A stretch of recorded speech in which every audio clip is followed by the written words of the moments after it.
اے سردار، وہ سامنے آئے اور آ کے کہنے لگے او خباب، تو اب یہ چاہ رہا ہوگا کہ تیری جگہ پر محمد الرسول اللہ صلی اللہ علیہ وسلم کو لا کے کھڑا کر دیا جائے اور تیری جان چھٹ جائے، تو بچ جائے۔ مسلمانوں، اس جملے کو نوٹ کرو اور قیامت تک آنے والے ایمان والوں کے لیے، ایمان کا ذریعہ بننے کے لیے جو انہوں نے شہادت دی، وہ کہا کہ ظالم کیا کہتا ہے، ارے مجھے تو یہ بھی پسند نہیں ہے کہ مجھے چھوڑ دیا جائے اور میرے آقا کے پاؤں مبارک پر ایک چھوٹا سا کانٹا بھی چبھ جائے۔ اسی طرح کے بیانات سننے کے لیے مولانا منور حسین صدیقی آفیشل کو سبسکرائب کریں۔ بسم اللہ الرحمن الرحیم۔ السلام علیکم ورحمۃ اللہ وبرکاتہ۔ ایک بار عقیدت اور محبت کے ساتھ درود پاک پڑھیں۔ اللہم صل علی محمد وعلی آل محمد کما صلیت علی ابراہیم وعلی آل ابراہیم انک حمید مجید۔ اللہم بارک علی محمد وعلی آل محمد کما بارکت علی ابراہیم وعلى آل إبراهيم إنك حميد مجيد۔ اللہ رب العزت کا بے انتہا کرم اور احسان ہوا کہ اللہ تبارک و تعالی نے آج ہم سب کو ایمان اور یقین کے ساتھ، صحت و عافیت کے ساتھ نماز جمعہ کے لیے جمع فرمائے۔ اللہ تبارک و تعالی سے دعا فرمائے کہ اللہ تبارک و تعالی ہم سب کے جمع ہونے، کہنے اور سننے کو بے حد قبول فرمائے اور ہمیں عمل کی توفیق عطا فرمائے، آمین یا رب العالمین۔ سامعین محترم، عزیزان گرامی اور جمعے میں شریک ہونے والے نورانی و عرفانی مسلمان بھائیوں اور دوستوں اور بزرگوں اور ساتھیوں، گزشتہ کئی جمعوں سے ہم سب سرکار دو عالم صلی اللہ تعالی علیہ وسلم کے سیرت طیبہ کا وہ پاکیزہ عنوان سماعت فرما رہے ہیں۔ گزشتہ جمعہ میں پیارے آقا صلی اللہ علیہ وسلم کے اس دار فانی کا وہ آخری حصہ آپ کو بتلا رہا تھا، وقت کی تنگ دامانی کی وجہ سے وہ نامکمل رہا۔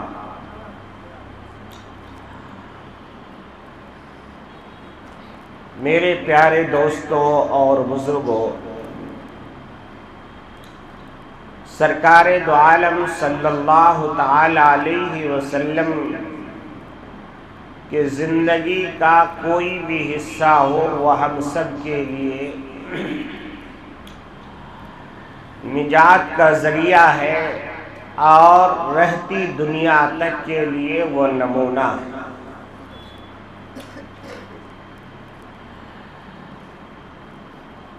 قرآن کریم کی ایک سورت ہے جو تقریباً اکثر مسلمانوں کو یاد بھی ہے، اذا جاء نصر اللہ والفتح۔ اس سورت کا جب نزول ہوا، اس میں کچھ بشارتیں ہیں، کچھ خوشخبریاں ہیں۔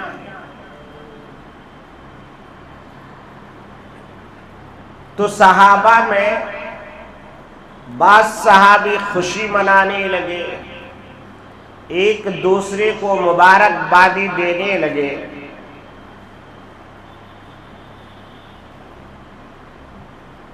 اس سورت کے اندر اللہ تبارک و تعالی نے فرمایا کہ اللہ کی مدد آ چکی ہے، اذا جاء نصر اللہ، اور وہ مدد کی شکل کیا ہے؟ اللہ تبارک و تعالی فرماتے ہیں والفتح، یعنی اسلام کی فتح اور نصرت، يدخلون في دین اللہ افواجا، اللہ تبارک و تعالی فرماتے ہیں اذا جاء نصر اللہ والفتح ورأیت الناس يدخلون، اللہ کا ارشاد یوں ہو رہا ہے کہ وہ وقت آ چکا ہے، اللہ کی نصرت اور مدد آ چکی ہے، اور وہ فتح اور نصرت سے مسلمانوں کو نواز رہے ہیں۔ آپ نے دیکھا کہ 313 نہتے صحابی بدر کو فتح کر کے واپس آئے، 70 کافروں کو جہنم میں پہنچا دیا۔ اللہ تبارک و تعالی نے فرمایا یدخلون فی دین اللہ افواجا، آپ دیکھیں گے کہ لوگ دین میں داخل ہو رہے ہیں جماعت در جماعت، گروہ در گروہ، خاندان در خاندان، ہزاروں ہزار کی تعداد۔ صحابہ خوشی منا لے رہے، مگر مجاز نبوت کو سمجھنے والا، منشاء وحی کو سمجھنے والا، سب سے زیادہ نبی سے محبت کرنے والے صحابہ میں سب سے اول نمبر کس کا ہے؟ سب سے اول نمبر سیدنا ابو بکر صدیق رضی اللہ تعالی عنہ کا۔ حضرت سیدنا ابو بکر صدیق رضی اللہ تعالی عنہ مسجد کے کونے میں بیٹھ کے رو رہے ہیں۔ صحابہ نے پوچھا ابو بکر آپ رو رہے ہیں؟ آج تو خوشی منانے کا دن ہے، اللہ نے اتنا بڑا انعام دیا۔ اللہ کہہ رہے ہیں کہ اب لوگ گروہ در گروہ، جماعت در جماعت، خاندان در خاندان دین میں داخل ہو جائیں گے، اور ہو رہے ہیں۔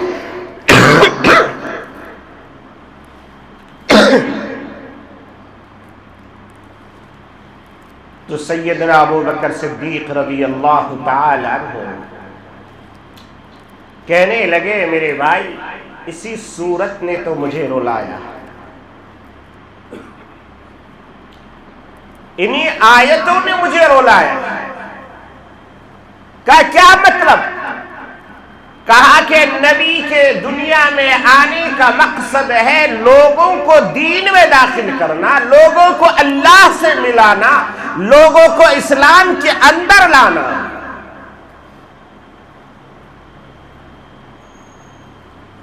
تو صحابہ نے کہا یہ تو ہم بھی سمجھتے ہیں۔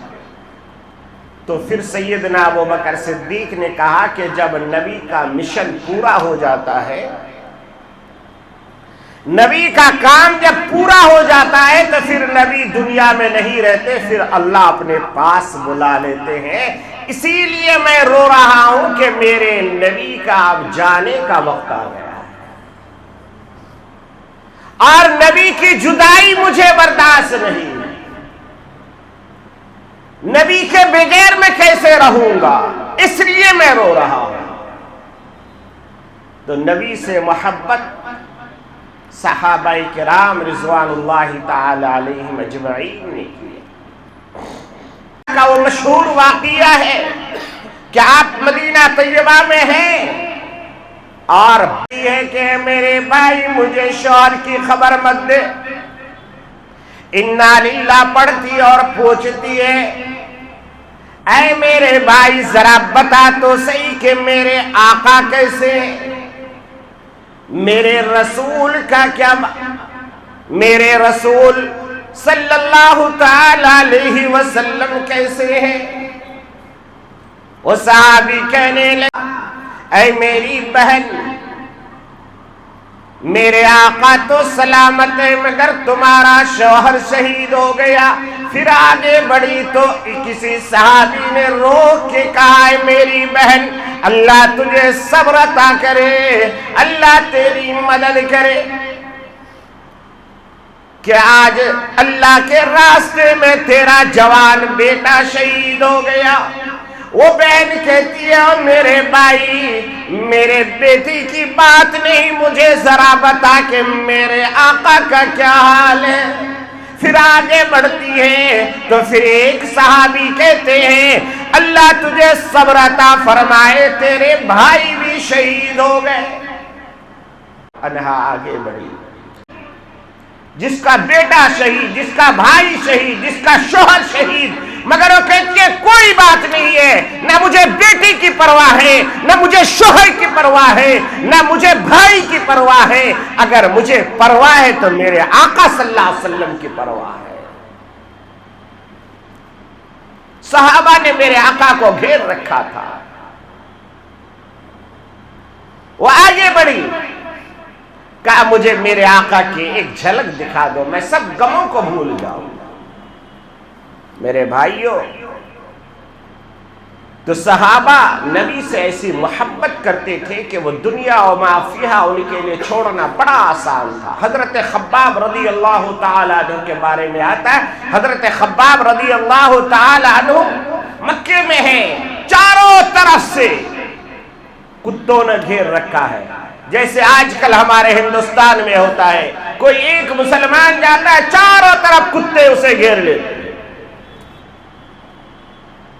یقین نہیں آتا تو اتر پردیش کے حالات دیکھ لو، سمجھ میں آ جائے گا۔ بہرائچ کا واقعہ اٹھا کے دیکھ لو، سمجھ میں آ جائے گا۔ مسجد بھی ہماری ہے، جھنڈے بھی ہمارے اتر رہے ہیں، گھر بھی ہمارا ٹوٹ رہا ہے، پھر جیلوں میں بھی ہم ہی جا رہے ہیں۔ یہ کون سا بھائی قانون ہے؟ بھائی مرنے والے بھی ہم، مارنے والے بھی ہم، کیا ہم نے اپنے اوپر خود سے گولی چلا لی؟ ہم نے اپنی مسجدوں کو خود ہی توڑ لیا، ہم نے اپنے گھروں کو خود ہی توڑ لیا۔ یہ وہی نسل ہے جو شروع سے اسلام سے چلا آ رہا ہے اور یہ قیامت تک چلتا رہے گا، اس لیے مسلمانوں گھبراؤ نہیں، گھبرانے کی ضرورت نہیں۔ اسلام ہمیشہ زندہ ہے، زندہ رہے گا، کچھ نہیں کر سکتا۔ ہاں یہ ہوگا کہ اس کے برکت سے 2-4 ہزار 10-20 ہزار مسلمانوں کو جنت مل جائے گی، بلا حساب و کتاب اللہ جنت عطا فرمائے۔ میرے بھائیوں، اس وقت کچھ کتوں نے میرے نبی پاک صلی اللہ علیہ وسلم کے ایک عاشق شادق کو گھیر لیا۔ تیاری ہو رہی ہے، کیا تیاری ہو رہی؟ سولی پہ چڑھانا، پھانسی دینی۔ چاروں طرف سے تیر انداز کھڑے ہو گئے۔ صرف پھانسی پہ چڑھانے سے ہی ان کا دل ٹھنڈا نہیں ہوتا۔ فی قلوبہم مرض فزادہم اللہ مرض ولہم عذاب علیم۔ اللہ نے قرآن میں اس کا علاج بھی بتایا، ان کے دلوں میں ایک بیماری ہے اور وہ بیماری بڑھتی جائے گی، بڑھتی جائے گی، یہاں تک کہ اسی بیماری کے بنیاد پر یہ لوگ ہلاک ہوں گے اور اللہ تبارک و تعالی اسے دردناک عذاب میں ڈالے گا۔ اور وہ عذاب کیا ہے؟ وہ جہنم کے عذاب، عذاب علیم، دردناک عذاب۔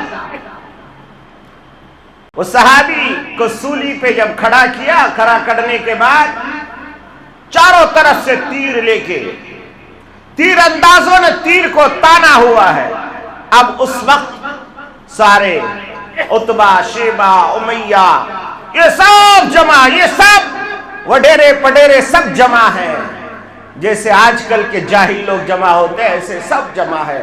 اس میں اس وقت مکے کے سردار تھے حضرت ابو سفیان رضی اللہ تعالی عنہ، جو اب تک مسلمان نہیں ہوئے۔ وہ بڑے سردار، وہ سامنے آئے اور آ کے کہنے لگے او خباب تو اب یہ چاہ رہا ہوگا کہ تیری جگہ پر محمد الرسول اللہ صلی اللہ علیہ وسلم کو لا کے کھڑا کر دیا جائے اور تیری جان چھٹ جائے، تو بچ جائے۔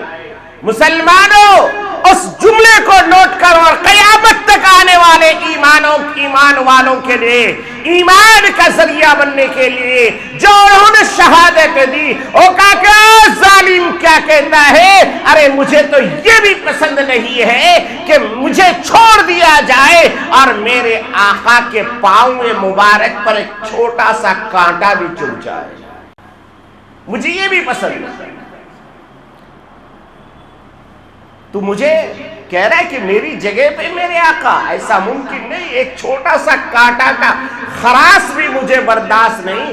حضرت خباب کو تیروں سے برچھوں سے چھلنی کر دیا گیا، مگر انہوں نے کبھی بھی یہ نہیں کہا کہ مجھے چھوڑ دو اور میرے آقا کے ایمان سے میں پھر جاؤں۔ اس لیے یہ ایمان کی وہ دولت اور حلاوت اور وہ چاشنی ہے کہ ایک بار جب کلمہ پڑھ لیتا ہے مسلمان تو پھر ساری دنیا اور کیوں نہ ہو۔ اللہ نے خود فرمایا ان اللہ اشترى من المؤمنین انفسهم واموالهم بان لهم الجنہ، اللہ تبارک و تعالی نے مومنوں سے سودا کر لیا ہے، ان کی جانوں کے بدلے سے جنت دے کر کے ان کے جانوں کو خرید لیا ہے۔ اب وہ اپنی جان کا خود مالک نہیں، وہ اللہ اس کا مالک۔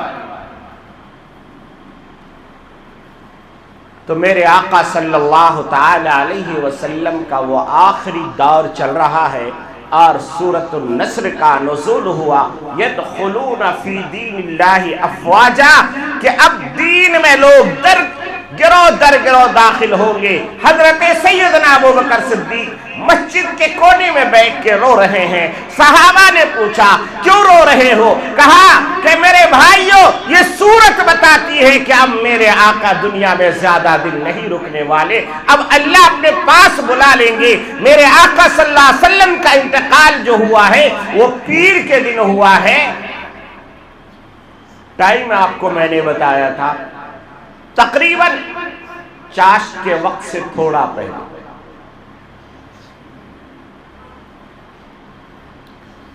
انتقال کے بعد صحابہ میں کیا حالت بنی وہ آپ خود جانتے ہیں۔ سیدنا عمر فاروق نے کیا کہا کہ جیسے حضرت موسیٰ گئے تھے اللہ سے ملنے کے لیے، ایسے ہی میرے آقا گئے پھر واپس آئے گے۔ خبردار کوئی یہ نہ کہے کہ نبی کا انتقال ہوا ورنہ ہم اس کی گردن اڑا دیں گے۔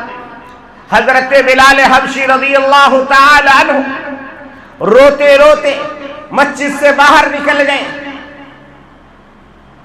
اور ایک کھجور کے تنے کے ساتھ بیٹھ کے اپنی گردن کو جھکا کر کے رو رہے ہیں۔ صحابہ مختلف سمتوں میں پھیل گئے، ان کو معلوم نہیں ہو رہا کہ آپ کیا کریں گے۔ سیدنا ابوبکر صدیق رضی اللہ تعالی عنہ ڈھونڈتے ہیں مسجد نبوی میں۔ عمر کو دیکھا کہ ننگی تلوار لے کے کھڑے ہیں، اور صحابی کو دیکھا کوئی کونے میں رو رہے ہیں، کوئی مٹی میں لوٹ رہے ہیں۔ کہا بلال کہاں؟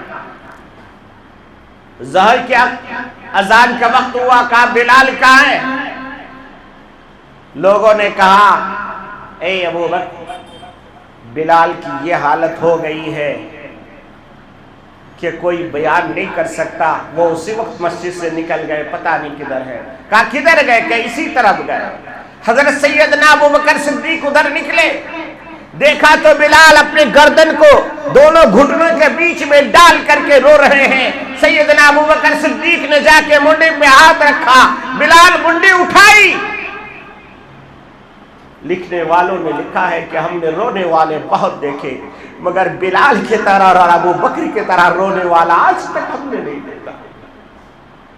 حضرت سیدنا بلال اٹھ گئے اور اپنے صدیق سے لپٹ گئے، اور لپٹ کر کے زار و قطار روتے ہیں، ایسا روتے ایسا روتے۔ حضرت سیدنا ابو بکر صدیق کہتے ہیں بلال ظہر کا وقت ہو چکا ہے، نبی آرام فرما رہے ہیں، نبی دنیا میں آئے تھے لوگوں کو اللہ سے ملانے کے لیے۔ لوگ اے بلال آج تجھے اذان دینی ہوگی اور مجھے نماز پڑھانی ہوگی۔ بلال کہتے ہیں اے ابو بکر میرے اوپر ظلم مت کرو، میں اذان نہیں دے سکتا، اس لیے کہ جب میں اذان دیتا تھا اشہد ان محمد الرسول اللہ کہتا تھا تو انگلی سے اشارہ نبی کے طرف کرتا تھا۔ آج جب میں نبی کے طرف اشارہ کروں گا نبی کا چہرہ مجھے نظر نہیں آئے گا، میں اذان نہیں دے سکتا، میں اذان نہیں دے سکتا۔ حضرت سیدنا ابو بکر صدیق کہتے ہیں اے بلال تجھے اذان دینی ہوگی اور مجھے نماز پڑھانی ہوگی، اس لیے کہ نبی کے آنے کا مقصد لوگوں کو اللہ سے ملانا ہے، اور نبی کے موجودگی میں نماز قضا ہو جائے یہ ممکن نہیں ہے۔ اے بلال تجھے تیرے نبی کا واسطہ۔ بہرحال میرے دوستو، نبی کا انتقال پیر کے دن ہوا۔ انتقال کے بعد سب سے پہلا اختلاف نبی کو کہاں دفن کیا جائے، بعض نے کہا مکے میں، بعض نے کہا فلسطین میں، بعض نے کہا مدینے میں۔ بہرحال حضرت سیدنا ابو بکر صدیق رضی اللہ تعالی عنہ نے کہا کہ نبی جس جگہ انتقال فرماتے ہیں، نبی جس جگہ اس کی روح پرواز کرتی ہے اسی جگہ پر اس کی قبر بنتی ہے، اس سے 1 انچ نہ آگے نہ 1 انچ پیچھے۔ یہ میں نے اپنے نبی کے زبان سے سنا ہے۔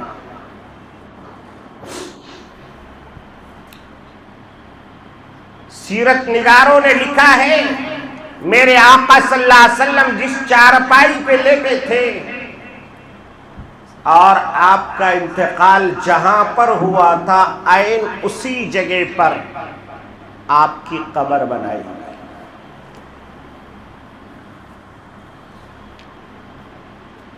اب قبر بنانے کی باری آئی تو مدینے میں 2 طرح کی قبریں چلتی تھی، ایک بگلی کھودتے تھے اور ایک صندوق کی طرح کھودتے تھے۔ جیسے ہمارے بنگلور میں صندوق نما قبریں بنتی ہیں، یہاں بگلی نہیں بنتی۔ بعض نے کہا کہ نہیں ہم لوگ بگلی بنائیں گے، بعض نے کہا ہم صندوق نما بنائیں گے۔ پھر مشورہ ہوا کہ ٹھیک ہے بگلی بنانے کا ماہر کون ہے؟ تو لوگوں نے کہا حضرت ابو طلحہ انصاری رضی اللہ تعالی عنہ ہے۔ اور صندوق نما بنانے کا ماہر کون؟ تو کہنے لگے کہ حضرت ابو عبیدہ بن جراح رضی اللہ تعالی عنہ ہیں۔ صحابہ میں مشورہ ہو کے کہا کہ 2 آدمی کو دونوں کے گھر بھیجا جائے۔ وہ لوگ اس وقت مسجد نبوی میں موجود نہیں تھے۔ جو پہلے آ جائے گا وہ قبر بن جائے گی۔ اللہ کا کرنا ایسا ہوا 2 صحابی دونوں کے گھر گئے۔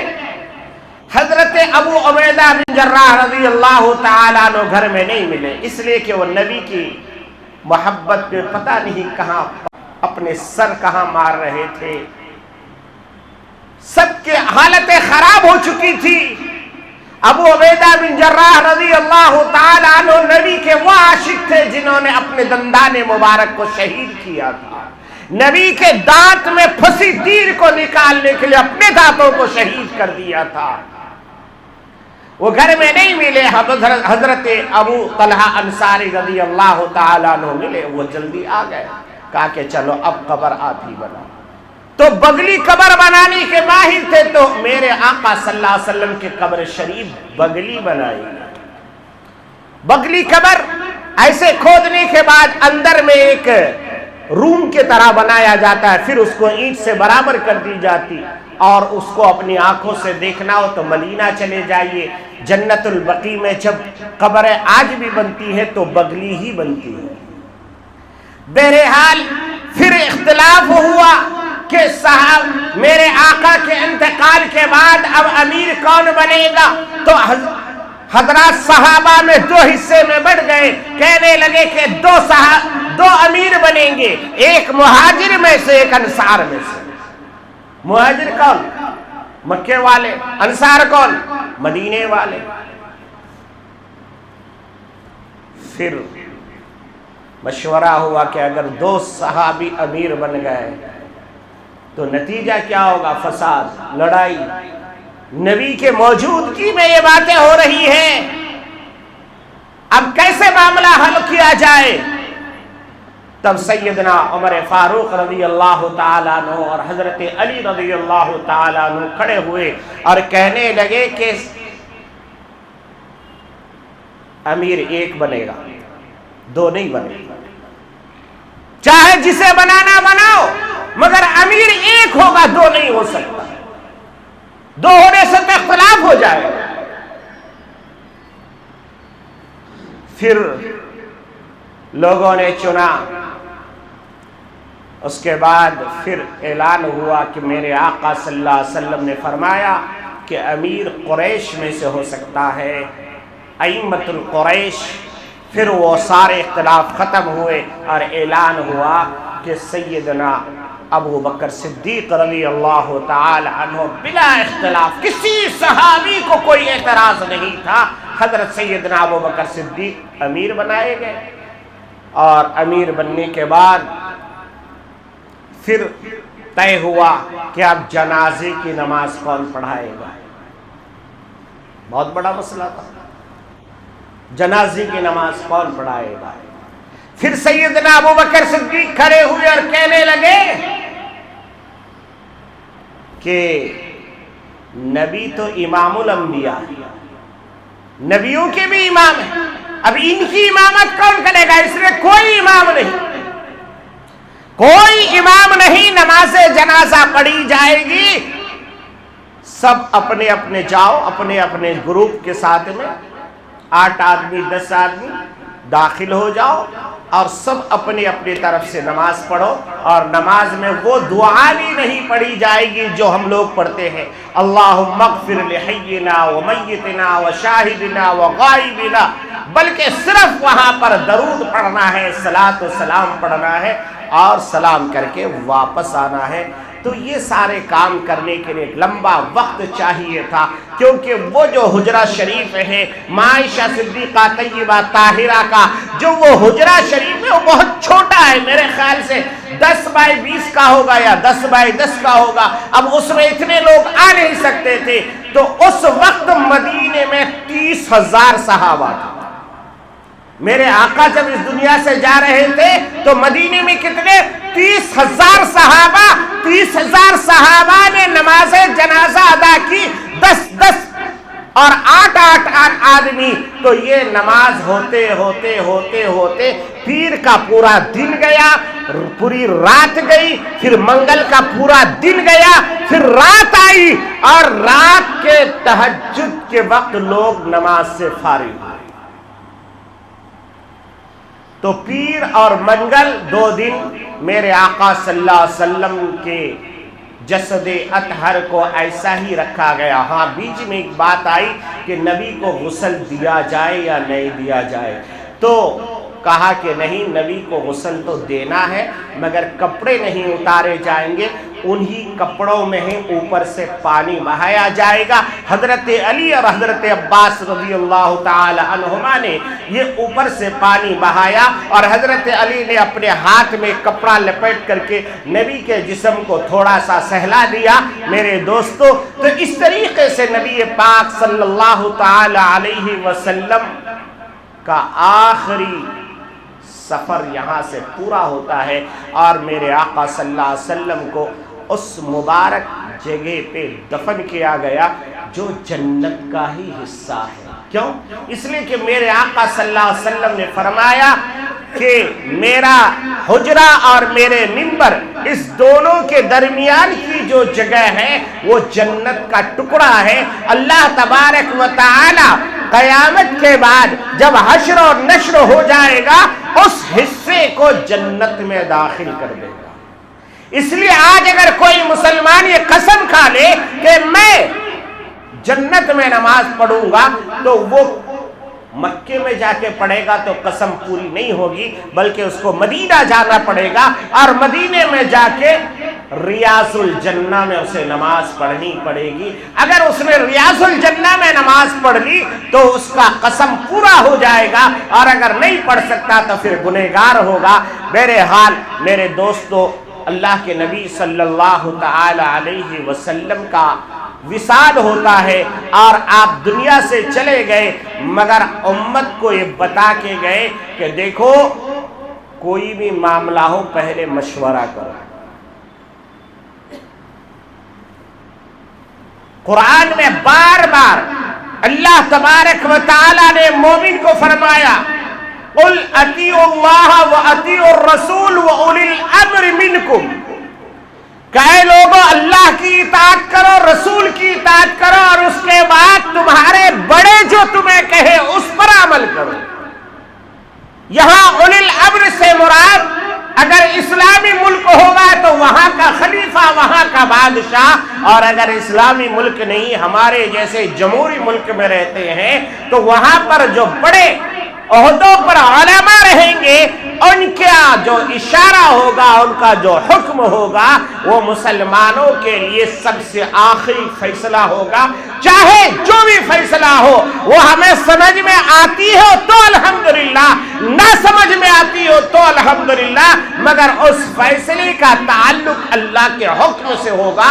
اس لیے کہ اللہ نے فرمایا قل اطیعوا اللہ واطیعوا الرسول واولی الامر منکم، کہ جو تم میں سے بڑے ہیں ان کے فیصلے کو مانو.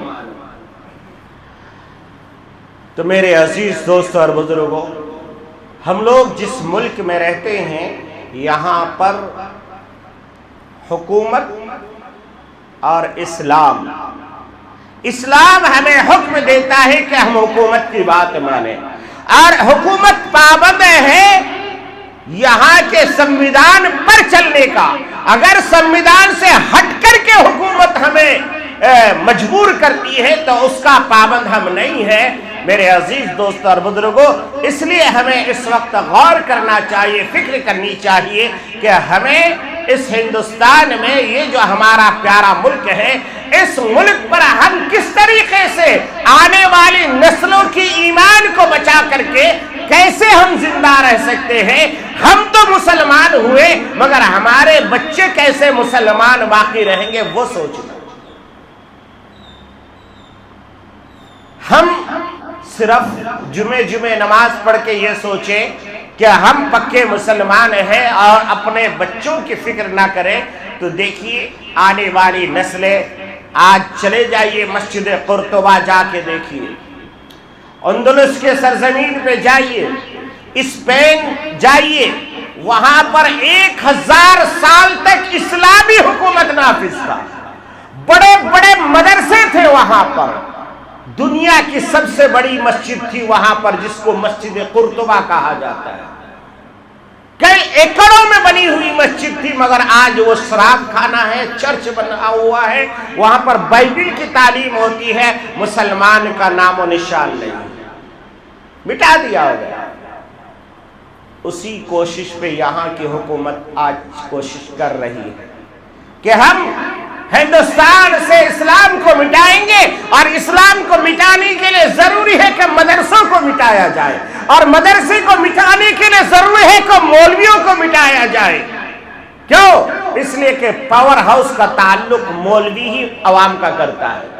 اگر مولوی ہی نہیں رہے گا تو مدرسے کون چلائیں گے، اور مدرسے ہی نہیں رہیں گے تو مولوی کہاں سے بنیں گے. آپ کی مسجد میں امامت کون کرے گا جب مولوی ہی نہیں بنے گا.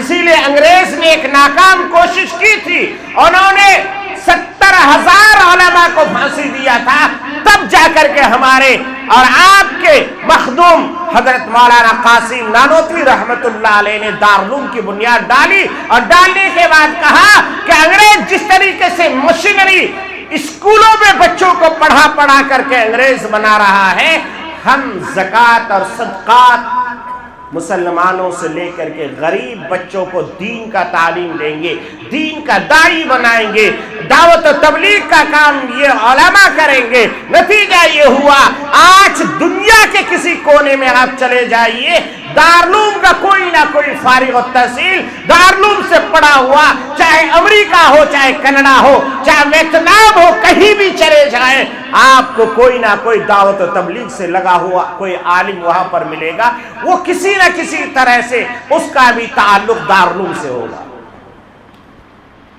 تو میرے عزیز دوستوں اور بزرگوں، باتیں لمبی ہو گئی، میں آپ سے یہ عرض کر رہا ہوں کہ میرے آقا صلی اللہ علیہ وسلم کی محبت کو دل میں اتاریے، اور نبی کی محبت ایمان کی علامت ہے۔ نبی کی محبت ایمان کی علامت ہے۔ نبی کی محبت کے بغیر ایمان کامل اور مکمل ہو ہی نہیں سکتا، اور نبی کی محبت صرف زبان سے نہیں بلکہ ہم عادات اور اطوار سے بنانا پڑے گا۔ میں نے آپ سے کہا تھا، بلکہ ایک اللہ والے سے ابھی کچھ ہی دن پہلے ملاقات ہوئی، انہوں نے کہا کہ بہت آسان طریقہ ہے، نبی کی سنت اور نبی کی محبت دل میں اتارنے کا بہت آسان طریقہ ہے۔ پھر انہوں نے کہا کہ دیکھو ہمیشہ ہم یہ نہیں سوچ سکتے کہ نبی کی سنت کیا ہے، تو اس کے لیے ایک فارمولا دیتا ہوں۔ بڑے اللہ والے تھے، انہوں نے کہا کیا فارمولا دیا؟ تو انہوں نے کہا کہ دیکھو مثال کے طور پر جس جگہ پہ بیٹھے ہو وہاں سے اب جہاں جانا چاہتے ہو، ایک منٹ کے لیے سوچو کہ میں جہاں بیٹھا ہوں اور جہاں جانا چاہتا ہوں، جس جگہ بیٹھا ہوں وہ اچھی ہے یا جس جگہ جا رہا ہوں وہ اچھی ہے؟ فارمولا دیکھیں کتنا آسان ہے۔